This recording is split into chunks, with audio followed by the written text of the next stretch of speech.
What is love? Ewan ko, di ko yun kayang i-define genuinely. Pero hindi ako stupido. Alam kong totoo yan at nakikita ko yan kahit saan. Iba't iba ang uri ng love, pero sobrang desperado ng mga tao dito sa isang partikular na uri ng love. Romantic love.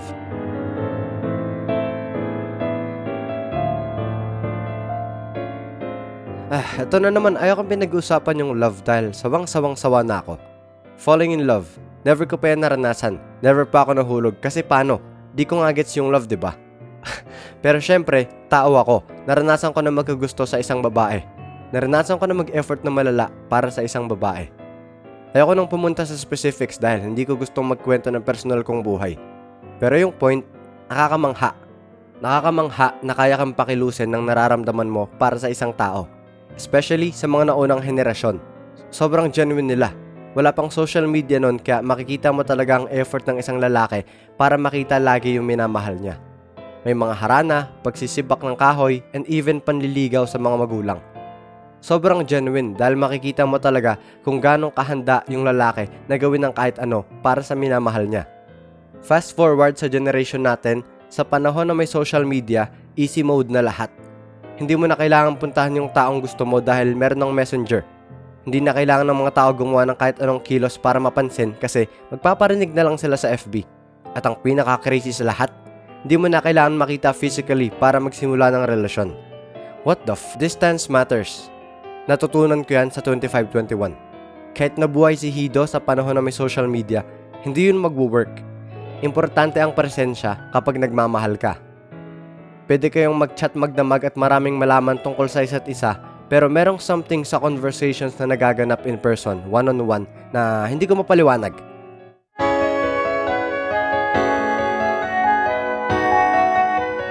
Nakontento na yung generation natin na mangyari lahat sa social media. Kahit mga 12 anyos pababa, jowang-jowa na. Halos lahat nasa social media para gawing dating app. Marami pang mga bagay sa buhay na mas fulfilling kaysa sa love. Lalo na kung bata ka pa. Kung bata ka pa, hindi mo dapat pinoproblema ang pagiging single. Ang dami mong pwedeng gawin at ang dami mong pwedeng madiskubre tungkol sa sarili mo.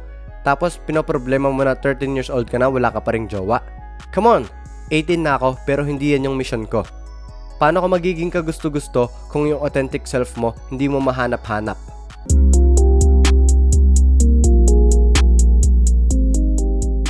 Hindi competition ang social media. Hindi ka talo kung single ka dahil hindi lahat ng love sa internet ay genuine. Questionable pa nga yung intensyon ng iba eh. Ano nang nangyari? Hindi ka lang na-kiss online, sirang-sira na yung araw mo? Hindi ka lang na my day, pakiramdam mo na agad, hindi ka na mahal? Bakit tila required ang flex? Kung exposure sa social media yung sukatan ng pagmamahal mo, naaawa ako sa'yo. Naaawa ako sa'yo dahil sinira ng social media yung pananaw mo sa love.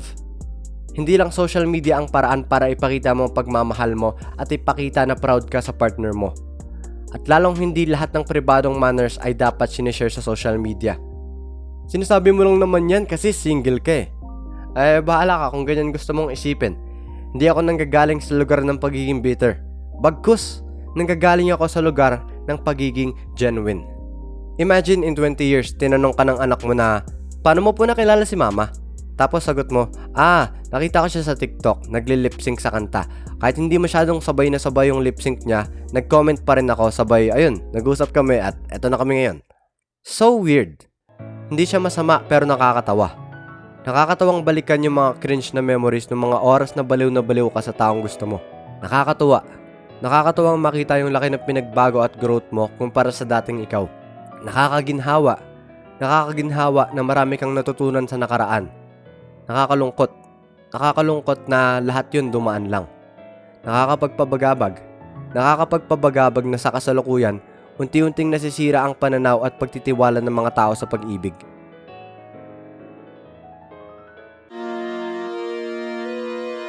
Unti-unti nang nagiging malinaw ang katotohanan. Pinaghihiwalay nila tayo. Pinag-aaway nila tayo.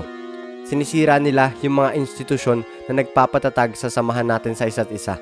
Pinapaniwala na paglalaroan lang ng mga babae yung feelings mo. Pinapaniwala na manloloko lahat ng lalaki. Pinapaniwala na hindi mapapagkatiwalaan lahat ng babae.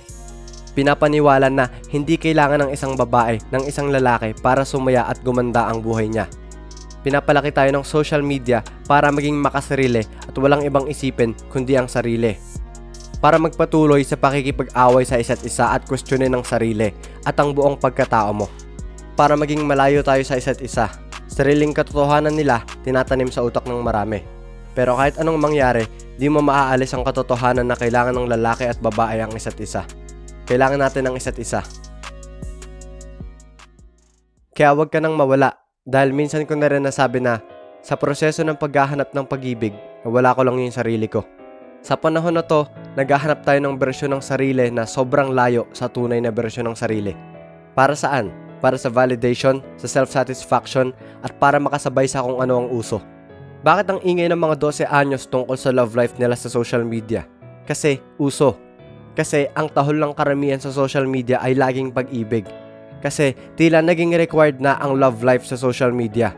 Kahit anong sigaw mo sa social media, hindi magiging kamangha-manghayan, lalo na kung hindi naman yan genuine.